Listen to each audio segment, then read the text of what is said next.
some Garrick's Intangible Virtue. This looks almost like just a junk tokens list. I'm looking spells. Do you see Unburial Rights here anywhere? No, it's green. It's green. So it's junk colors, but it's not Unburial Yeah, Rights. but it's actually token stack. Borderland Ranger. I mean, a creature slash token, like a mid-range, I guess. There's Thragtusk, Geist Honored Monks, Restoration Angels. So it's almost a little low on the number of tokens you'd want to have. This is interesting. It's sort of like. Okay, yeah, no, that's fine. Yeah, I was just gonna say it's kind of like a Crater Hoof Reanimator deck minus all that stuff. Yeah. So we see Michael Mindt on Experiment Jund. For those of you unfamiliar, this is the Jund aggro deck. It's based around Experiment 1, Strangleroot Geist, Flinthoof Boar, Dreg Mangler. So everything hasty for the most part, lots of aggression. Right. It's like this is little Jund aggro, whereas Cedric is playing big Jund aggro. I see. You could look at it that way. Okay. And it looks like, wow, Michael's playing it very, very aggressively here. He's got a turn 1 Experiment 1. It attacked, and he just went ahead and blood rushed the Gore Clan Rampager on it to get in there for 5. So when I see my opponent make a play like that, my first assumption is, oh, my opponent is bad. Now, when I see this happen in a 7-1 bracket of a tournament, my reaction is, oh dead. God. Like, it's kind of like when you're at 15 and someone's like lightning bolt targeting you. Exactly. You're just like, oh no. That's bad news. Eric Thompson's just got 2 lands on the battlefield, nothing else to show for it. You get a look at Michael Mindt there as he bashes in there again with his 1/1 Experiment 1. And it looks like we're going to have a Celestia Charm in response, going to make a 2/2 Knight, presumably to block here. Surprise blocker, yeah, probably not going to work. I'm assuming Michael has some sort of play. The other read you can get, so that turn 1 Blood Rush is really a bold play. One thing that you can actually read from that play also is that, wow. This is, man, Michael does not mess around. He just 2-for-1 himself to get rid of that 2/2 Knight. Yeah. What I was going to say is I believe, if Michael had a hand just full of Gore Clan Rampagers, that play makes a lot more sense. Yeah. He's just burning through his cards at breakneck speed right now. Yeah, he's going to be hellbent in a few minutes here, and that's probably not a great thing, as Eric's deck very likely can put up a lot of creatures to block and then eventually turn the tide into attackers. Right. I mean, Eric's still at a very healthy 15 life points. Yeah. So now Michael, he flashes in a Midnight Hunting on end step here, as it looks like Michael just has nothing this turn. Yeah. I mean, I think I would have preferred that turn to have shocked myself or 2 and played a 4/4 trample if that play was, going back to that. Yeah. And there's an Intangible Virtue, and that's going to be 4 damage coming in there for Eric Thompson as Michael drops down to 16.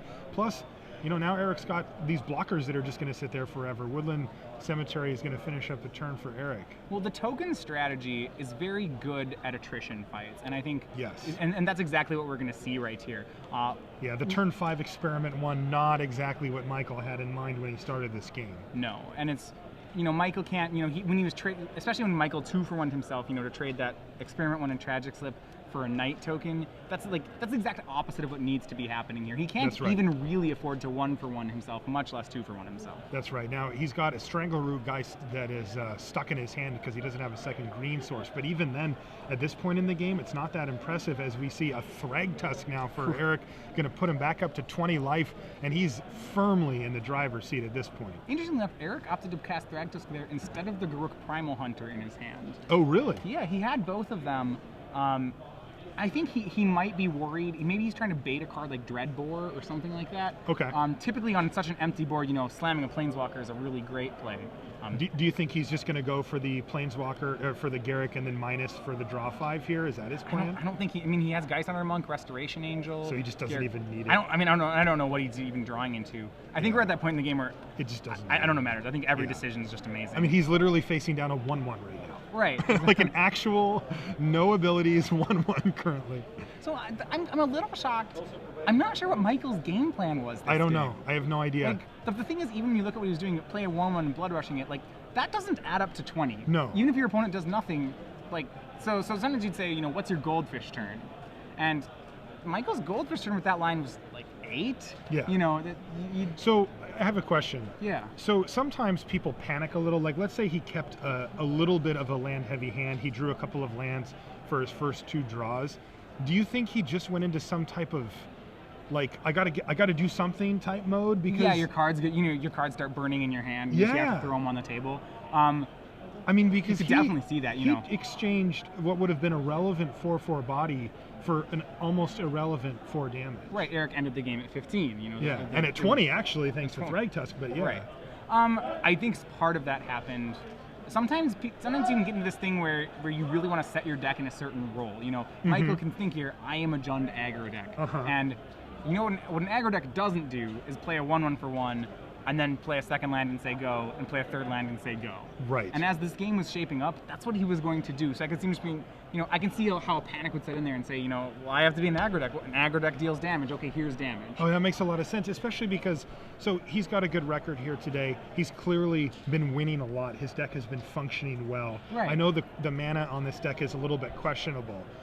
If he's can been, be, right. you know, it can be. If he's been running really well all day, he's been beating down hard all day. Right? I mean, his whole entire day has been attack you, attack you, attack you, attack you, and maybe he had a hard time switching gears when he got a draw that wasn't really amenable to that. I mean, that's definitely true, and I could see that happening. You know, your deck, especially when you're playing an aggro deck, a lot of the aggro decks currently in this format, the Burning Tree Emissary decks, are kind of, I've referred to them as nut draw decks. Which was what I mean is that they have certain opening hands that are pretty much unbeatable by any deck in the format. Right. You know, one of my friends came over to me last night and said, you know, I just got turn 3'd by Naya Blitz. Yes. It's like, okay, yeah, that does I know that happen. gentleman, and he came over to me too. He's very good at spreading the bad beats. And, but I mean, that's a real story. Insane, yeah. And he also told me what he kept. He kept 4 lands, Supreme Verdict, Think Twice, and Sphinx's Revelation. He's like, which is like a really great hand. It's a little slow, but you know, Yeah. you get to draw some cards. Like, it's not unkeepable. Right, and he was just dead. Right, so you see these nut draw decks, and the thing about them is that the price you're paying for having such a great nut draw is that when your nut draws don't come together, you're going to have some pretty bad draws. Okay, now do you think that this Experiment Jund list falls into that category? I think almost all the Burning Tree Emissary decks do. This one's actually, this one doesn't play Burning Tree Emissary, so I should back up. He doesn't actually have them in his deck. Yeah. It's still almost all creatures. I think it's a little less of a nut draw deck, I suppose, than some of the Burning Tree Emissary decks. Okay. But I could see how you could have some subpar draws with it. You know, he's still somewhat of an aggro deck. It's definitely an aggressive deck. He's definitely an aggro deck. So, you know, aggro doesn't. One of the skills of good aggro players is what they do with bad hands. You know, how they economize on bad hands. That's right. As it is in this matchup, it's possible that if Michael gets those bad hands, because of how tokens works, it's possible that most of those bad hands just don't have the play in them to win. Okay. You know, because, you know, once Eric gets down, say, an Intangible Virtue and a Lingering Souls, right? That's a really hard board for Michael to interact with, even with a reasonable hand. Yeah. So I'm looking at his deck, and for haste creatures, almost all of his creatures have haste. He's got Hellkites, Strangleroot Geist, Flint-Hoof Boars usually have haste, Drag Manglers, Falconwrath Aristocrats, Hell Riders, and then the Rampagers, which often don't get cast anyway. Yeah. Yeah. Essentially, they also like a one-shot haste. Yeah. I mean, his deck certainly can deliver a very, very quick victory. Now, if we take a look over at Eric's sideboard here a little bit, is there anything that stands out as just like an excellent? I mean, he has Abrupt Decays. I think he wants to make sure he deals with damage in a fairly relevant way. He has a 4th Thragtusk in the board. Okay. I would try to adapt into a little more of a control deck. In the matchup. But it really, it looks like we're underway here. So a turn 1 Deathrite Shaman for Michael. That's a much better start than before. Yeah, it's not that card he actually ideally wants in the matchup because he's not playing against a graveyard deck. Stuff doesn't really die. The nice part is that when Eric, actual creatures don't die. Yeah, I mean the nice thing is when Eric makes tokens, he'll be loading instants into the graveyard. Yes. So he'll actually should be able to get in damage with this card with the Deathrite Shaman. Yeah, he can also get like a Lingering Souls out of it, and so that would be ideal. Only half of it. Yeah. And it looks like Eric might have something like that in mind, as he took 2 damage to play an Arbor Elf on turn 1. And that's something that, you know, he's got to be very concerned about taking any amount of damage, as he takes another one from the Deathrite Shaman after a Flint-Hoof Boar from Michael. So let's see what Eric has for his turn here. Yeah, it's interesting as compared to like the red-green aggro decks, which are very much a count to 20 deck.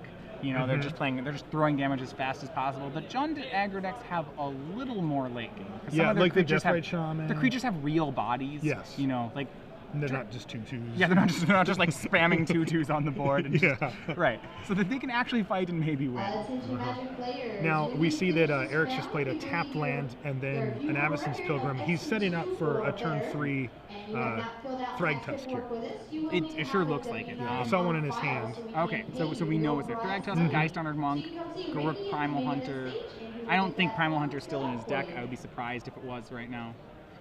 But yeah, he has a fair amount of Haymaker that he can play. Wow, Michael's going to attack with both creatures. He's going to offer a trade here, but really there's a Gorklan Rampager that's a big issue. That Rampager, yep, it's going to get blood rushed. So that's 8 damage. Ow. That's a fairly significant hit, and he's got another Deathrite Shaman to follow up. Thumbs up from Eric, and it looks like he's going to go for a Thragtusk here. I find interesting here, he opted to make that play. He has a land. Michael, I'm going to say it's another confusing play. Michael had a Strangleroot Geist in hand that turn and opted to Blood Rush the Rampager instead of casting Strangleroot Geist. Wow, that's interesting. That's so aggressive. I don't know. It's, you know, Do you think he did that because he thought the coast was clear in the sense that Eric couldn't actually cast any spells? Right. I mean, maybe. Yeah, it's you know, he was sure that it would get in for all its damage. Yeah, so he's just like, I'm going to take that opportunity. Yeah, and I think that might be worrying more than he needs to. That damage is pretty safe. It is, because really, Eric is forced to react here, right? It's not like he can just leave mana up and be like, yeah, he's go. leaving mana up, that's and great. This is what he's done here. He missed his land drop. He plays Sorin. He's going to make a 1/1 vampire. Right, and so here's the Strangleroot Geist that we just mentioned. Yeah, turn late on it. It should still be strong enough here. And if you're Michael Mindt, I think it's the entire team swinging here. The question is where they're swinging. What would you do? Well, he has all his guys added together are 7 damage. So if Eric takes it all, he goes to 2. If he blocks the largest creature, he can go to 5. I don't think I want to take my whole turn. If he swings everything at Sorin, Sorin dies. Which actually, it's all going at Eric. Was the attack made? Okay. It depends on Michael's hand. I'm tempted to throw it all at Sorin. Okay. And just get the Planeswalker off the board. Eric has to prove to me that he can do something relevant right now. Now, you got to think that Michael's aware of the fact that Eric's missed his second land drop and is probably threatening the Thragtusk here. I mean, I would assume he's going to... Yeah. I mean, you want to assume he's going to play Thragtusk because if Eric doesn't have Thragtusk, well, then you're just going to win. Yeah. You know. So yeah. So prepare for the worst case scenario because any other scenario is just gravy. Right.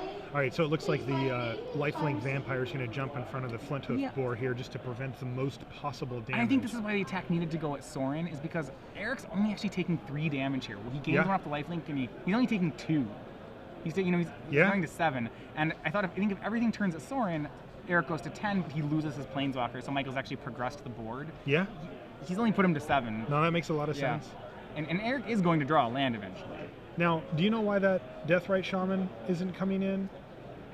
Is he anticipating Eric casting an instant or sorcery? It sure looks like it. The problem is that Eric can, like if it's most of his instants, say Midnight Haunting, which he does have, he can cast on Michael's turn, therefore, which stops the Deathrite from doing what it's supposed to do. Yeah, so he can like gain 2 life by exiling his Gorkhan Rampager, but that's just like irrelevant here. Not irrelevant, but not very relevant. Okay, yeah, going from 18 to 20 on this board is probably not. Yeah, it's not much. Now it looks like he has missed another land drop. He's got a Garruk Relentless in hand, I'm assuming is what that double face card is? Yeah, I don't know if he has another flip card. Yeah, I mean, he's not running red, so he can't have Huntmaster. Yeah, it's going to be Garruk Relentless. Okay. A pretty strong play here, actually. You can just eat a Deathrite Shaman. Mm-hmm. I mean, and that sounds odd. And I mean, he has 2 Planeswalkers on the table, too? I like the play more because I'm not convinced that Michael's going to attack the Planeswalkers. Yeah. The fact that, these all might get to live makes me want to cast it more. Yeah. And really, making Death Touch Wolves against Michael's deck seems pretty good, too, right? Starting to block those on Flinthoof boars. If he doesn't have a Gorklan Rampager, he gets really good. As opposed to fighting Deathrite Shaman, it may just be better for him to make 2/2 wolves. Right now. Okay, yeah. I hadn't looked at that right away, but that would leave him with a vampire and a wolf if he did that play, because he's going to have to tap both of his elves. He gets like 2 fountains of blockers. That's pretty good. Right, what is he up to here? He's I hope he doesn't play Midnight Haunting main phase. That's bad. He's going to finally shore up this mana situation by playing a Borderland Ranger. The window's open to do this. That seems Yeah. And it also helps him stay alive because it's a 2/2 body. Yeah, I mean, he was probably worried about playing that before when he played Soren last turn because he felt like, I might die if I don't make this play. Yeah. But since Michael had Michael's attack last turn didn't have much oomph to it, he might be able to look at that and say, well, I don't really, may not be as worried. And now he's set up for the Thragtusk next turn. Now he's at 7. He's at a precarious life total, but this way he leaves another blocker up as well. Yeah. And we have an end-step Skullcrack. Ooh, he decided just to burn that right now. Does he have lethal or something? Yeah, I mean, because he should have burned that last turn when the vampire blocked, because that would have stopped the lifelink. So that could have put Eric to 3 instead of 4. It's an instant, but you don't have to play instants. There's a Drag Mangler that's going to join the board as well. Although it looks like he had to use his black mana. Yeah, his lone black mana to cast it, so he doesn't have the Deathrite activation on his Skullcrack now.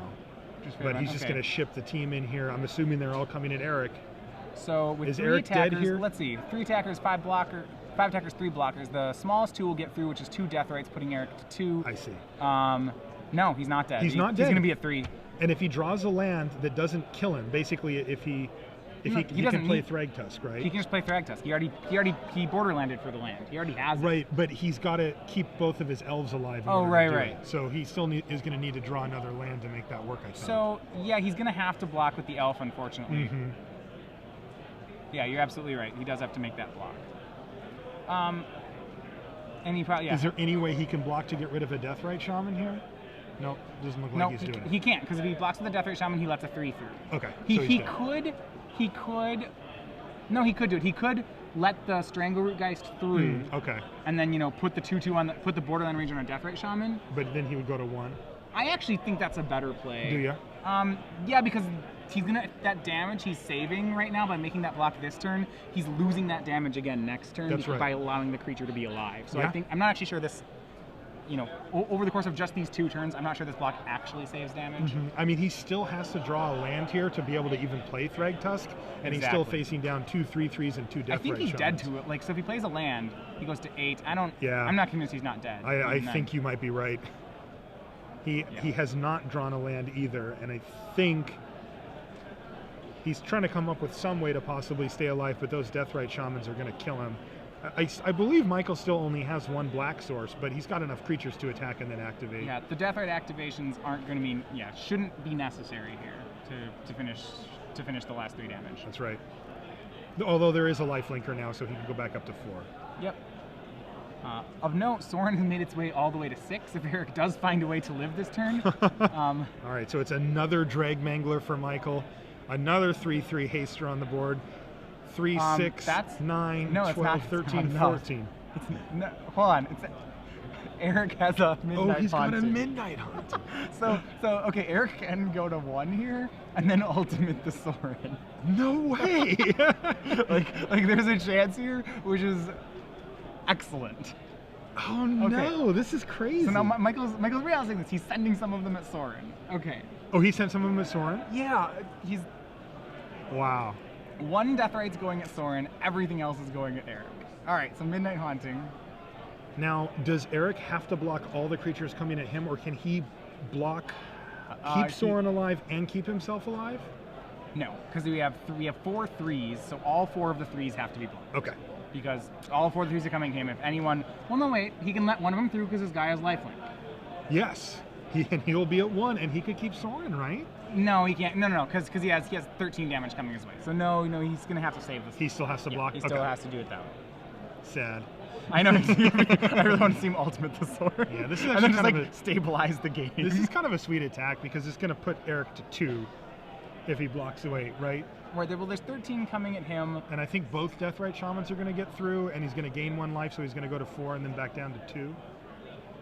Oh, no, one of them's going to at Soren, actually. So yeah, and he has he'll actually still Soren stay at 3. has to go to 5.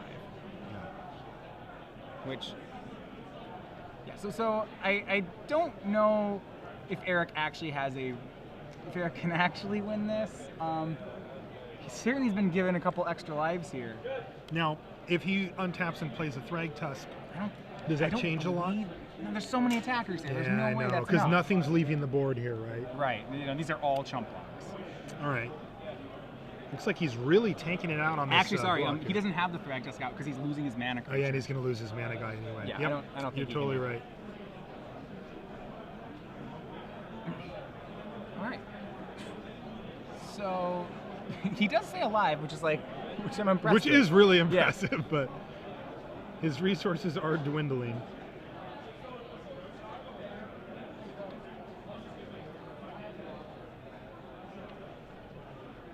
All right, so yeah, blocks made. Eric takes one. Soren takes one. Yes, Eric stays at 3. He stays at 3 with his because of draw the turn. lifelink. I don't. Yeah, and he's drawn a shock land for the turn, which he's not going to be able to play untapped without just letting Michael untap and just kill him. Right. Also, if Michael draws his second black source, he can just kill him. He has a Midnight Haunting and a Skullcrack he can remove with his Deathrite Shaman. I mean, I think there's a million ways that Michael. Yeah. I can't see Michael not killing him one of the ways. That's right. No, he's going to scoop him up. So it looks like we have an equalizer here. Michael Mindt takes down game 2 versus Eric Thompson, and we're going to get a game 3. So I wanted to pause a little bit. Checking on our news feed. So that we had a World Magic qualifier today in DC. And we have a winner for it. Actually. Who won that? Joe Spanier. Actually. Oh, he did. So if those of you who play Magic Online probably know him as Found Omega on Magic Online. So he joins. He joins Jason Gulovich then as the second person of the U.S. national. Oh, congrats to him. That's Absolutely. great. Yeah, I talked to him quite a bit. Yeah. So on Twitter. Yeah, it was a fairly. I know that Reed Duke was in the top 8. Oh, he was? Yes, Reed made the top 8. There were. I don't have the entire top 8, so apologies to someone if you're listening to this and I didn't say your name. I'm still trying to figure, via social media to figure out what it was. But I do know that Joe was the winner of it. Oh, that's fantastic. Yes, a dedicated Magic Online grinder. Yeah, so we see, Ben Friedman was also. Wow. Also, 7th. Yeah, Ben and Reed were both in the top 8 there, and Tommy Ashton as well. Okay. And other people, who I'm sure, are going to start tweeting There's stuff 4 at others. me. So it didn't look like players made too many changes there on the boards after this game. Right. We see a judge enjoying a tasty beverage there. Look at that guy. He's super loving that pop. He's so happy. Yeah, I don't think there's really any play draw. There don't seem like changes. Too many play draw changes in the matchup. Yeah, probably not. Typically, I think a card that you might care about would be like, cards like Thalia in the format are cards that I care about play draws on. Obviously, Thalia would be good against the tokens deck. Obviously, Jun can't play it. There aren't too many play draw differences I make in the format as far as sideboarding goes. Now, I see in Eric's deck he's got a Liliana of the Veil. He's got 2 of them in his sideboard. Is that the kind of thing you want against a deck like Michael's? Okay, so would you want... a Liliana of the Veil is not bad. It actually does kill some of his... Well... I mean, it kind of resets a Strangaroo Yes, guy. the problem is, one Strangaroo Geist and Liliana's terrible. So, do you need it as a kill spell? I don't think so. I think I'd rather let my creatures serve as kill spells in this matchup. Okay. A double block with 2 creatures should also be a kill spell. Yeah. And he's got way more creatures en masse than Michael does, right? Like he's going to be able to make a lot of them. I think the key is if we're going to see an intangible virtue. Sticking 1 Anthem is insane. Yeah, exactly. All right, so a tap land for Eric and a freshly drawn, an Avacyn's Pilgrim, and then he clearly top decked the Plains as he just plays it. And Strangaroo Geist from Michael Mindt. There it is. No block. So. All right, looks like Eric's going to take it. And let's see what he has to follow up. I see he's got a pretty nice little hand there with a bunch of token makers. Like you mentioned a second ago, Matthias. 3 Midnight, is that 2 Midnight Huntings and a Celestia Charm, I believe. Yeah, a Resto, a Garruk. And that's a Garruk, yeah. So he's in a pretty good position here if he can just start resolving these over and over. It looks like he's going to take a damage. So is he going to play Garruk here? Yeah. He's going to play Restoration. Okay. No, that's my favorite play in the standard format right now, just because of how inaccurate it is. Of 4th land taking 2, go. It's funny. It's funny how that play has kind of trickled down.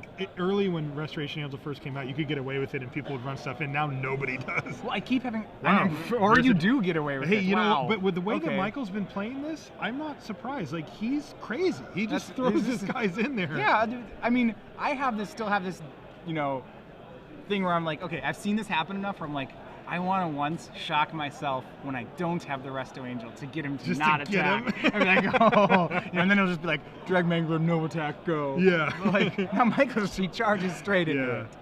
I was playing blue, white, red earlier today, and you can get away with some of that because sometimes you're just going to cycle or do something else, you know, with the mana. All right, so 4 mana here for Eric. He still has his Restoration Angel sitting there, and there's Garrick. So Eric really is the control deck here in the sense of, Absolutely. I mean, he doesn't, you know, no attack. I don't think he should be attacking with Restoration Angel here. He's just, I think. You make a wolf here, or do you make a wolf? Yeah, just make a wolf, right? And then next turn make another wolf, and the next turn make another wolf. Okay. And then maybe start to hit him with a Resto Angel because Michael doesn't have very good. So say I just like make creatures every turn. Michael's deck is really ill-equipped to deal with that. He doesn't. It's those rampages are the main way that he can actually punch through. And that's a one-time punch. Yeah, it's too. just it's not even repeatable. Right, and with Eric at 14, he can take one punch from Does that. Eric have access to like Bonfire of the Damned or something? You mean does Michael have access to Bonfire? Excuse me, Michael. It doesn't appear so. No, I don't think. Okay. He has his best sweeper, and I'm putting sweeper very. He has 2 Rolling Temblor in his sideboard. He has 1 Electrickery. He has 2 Golgari Right, well, Charm. It looks like he found a Falconwrath Aristocrat here. Okay, that's big. And it looked like they were both attacking Eric, though I'm not 100% sure on that. Okay, no. And I see some pointing happening. Okay. Oh, both at Eric. No, they are Right, well, confirmed. Shoebox says both at Eric. I would have tried to kill the Planeswalker. Oh no, wait, we might have a revision here. I did see some pointing. Right. Yes, both at Eric. All right, confirmo. So aggressive. So aggressive. He sure is aggressive. Jeez. And Eric's got to figure he just has to take it this time. He's got a couple of Midnight Hauntings in here. I'd eat the Strangleroot Geist. Oh yeah, sure. I meant from the Falconwrath. Yeah, probably. I mean, he has all these Midnight Hauntings that he's not really actually worried about the Aristocrat. Yeah, because he can hold it off somewhat indefinitely. Right, yeah, you can just chump it for a long time and continue to make wolves on the ground and probably just counter race the Aristocrat. You know, by counter race, I mean, you know, is chump it and just swing back. Yeah, he's really tanking about this block here. Well, it's confusing. I don't think Michael realizes that Eric can do that counter race play, and because of that, that's why Michael needs to be attacking the Garrick right now. And he blocks both, so I'm confused as to why he would put Resto on the Aristocrat. He just didn't want to take the 4 damage, apparently. Maybe he figures he can make this game go super long. He could have had the same play. He could have had the same board state, be at 10 and have a Resto in play. And the thing is that chump block is because essentially what he did is just straight chump block. He's straight up chump blocked. And that play would be available to him again next turn. If the 4 life turns out to be that important, then he could do it next turn. I think that's where the way he has to look at it. I think so too, and I think that's a really good way to put that because now he's looking at his Midnight Hauntings, and well, they don't look quite as good now. I mean, they're still going to be awesome, but like he could have had a Restoration Angel too. I mean, he still has this intangible virtue into Midnight Haunting play, which I think is probably going to be good enough to take the game. You know, now, all right. Also, if Michael ever finds a human, are there any humans to sack to Falconwrath Aristocrat in his deck? I mean, okay, so I'm actually... he can use the... there are... the Celestia Charm to take out the Falconwrath Experiment Aristocrat. 1 is the only human in the deck. Okay, so that's not a big play for Michael's deck. No, and he'd have to have 2 of those before he'd have to... 2 of those before he gets his guys out of virtue range, out of token range, so the tokens are all 2/2s. Well, I was saying because Eric actually has a Celestia Charm in his hand too, so if he ever sacrifices to make it bigger, then that's actually terrible for him. He can nail it, yeah. So. Right. But that's pretty unlikely. I'm actually going to go back and I'm going to provide a pretty reasonable line for why to chump with the Restoration Angel. If Eric has that 5th land, which I don't remember whether he did or not, but let's assume he does it. Then what he can do is, with 3 Midnight Hauntings and an intangible virtue, he has to be really confident that he has to feel great about this game. Yes. You know, how do I lose with it just making two vigilant 2/2 flyers every turn? Okay, the way I lose is if he just burns my face off out of nowhere. Yeah. So I'm going to start chump blocking from 14 just to ensure that doesn't happen. Okay. And that's a line which I can defend that. It's conservative, but it's reasonable. It's very conservative, but sure, it's reasonable. If you think your hand's just complete gas, yeah. Okay. And I don't see how Michael actually would punch through something like that. He would have to draw like all of his Gore Clan Rampagers. I think he'd have to draw Running Thundermaw Hellkites, because he has 2 in his deck. So if he can play both of them in a row, I think that would work. But even then, Midnight Haunting plays around that. Well, no, it taps all the flyers. But you can play it after the trigger, right? Oh gosh, yes And then you can. still Yes, have- you still have absolutely blocks and can. stuff? Yeah. It's an instant. It's not lingering souls. Right. Yeah, no, that does play around that. And it looks like he's going to fire off the first of what is going to be 2 or 3 Midnight Hauntings. He has 3 in his hand. Yeah. And remember, these are all 2/2 vigilant flying He spirits. doesn't have a black-white spirit. Yeah, that's an incorrect token, but We'll let it slide. yeah, we'll let it slide this time. And the worst part here is that Michael can't. This doesn't trade. You know, he can't keep his aristocrat alive. That's right. Well, if he does, you know, he can't trade the Geist and keep aristocrat Can't alive. have it both ways here. That's Yeah. right. All right, we're gonna see another Is this blood a Gore rush. Clan? Yeah, Absolutely. he loves It's it. the only trick the deck has. It pretty much is the only I trick. mean, I guess he's got skull cracks, which is something, but yeah. Yeah. The deck is low on tricks. It's high on creatures. I mean, that's pretty good. That will trample over for 6. Yeah? Dropping Eric to 6. You have to be worried if you're Eric that he's going to do that again. Yeah, absolutely. So, you know, this is starting to show some of the reasons. I mean, a couple of skull cracks in a row as well. Eric's making himself look really smart with that Angel chump block. He really is. And here we go. Experiment 1. Will Michael fall for it? You know, if he goes for the sacrifice there, and if Eric is astute to leave up Celestia Charm, he can really get him. More importantly, what I like about it is it plays around another Gore Clan Rampager. Absolutely. If he goes for that, and then he's, you know, if he gets a Celestia Charm in response, that would just be disgusting. Yeah, well, not even in response, right? After. Yeah, just no, it's not in response. Yeah, Yeah. let it resolve. But, Okay, yeah. it's an 8/5, sure. That's right. And Eric just has to be cognizant of that. And it looks like he's got 5 mana, so that's a play that he's going to absolutely have available to him. If he wants, this is an interesting spot for Eric, because he could eat Experiment 1 if he cared with Garrick and start making Death Touch rolls, but I think these 2/2 wolves are just better, right? I think so. I agree. Yeah. Yeah. The thing is that, well, are the 2/2 wolves better? 3/3 wolves he better? did it! I'm He oh sacked it. gosh.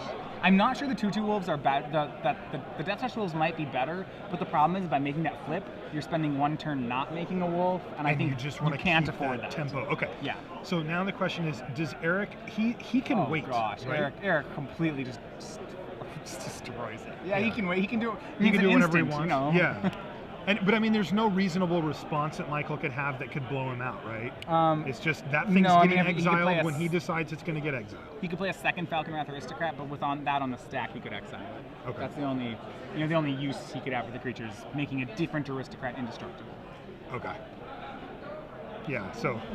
Right, and both remember, So yeah. Eric's in a very good position So here. just reference, both these players are currently 7-1. Going into this round, Wow. they were respectively. Michael Mindt was in 10th place. Eric Thompson actually all the way in 18th. So it's very likely that that the winner of this game will have yet another match to go in round 10.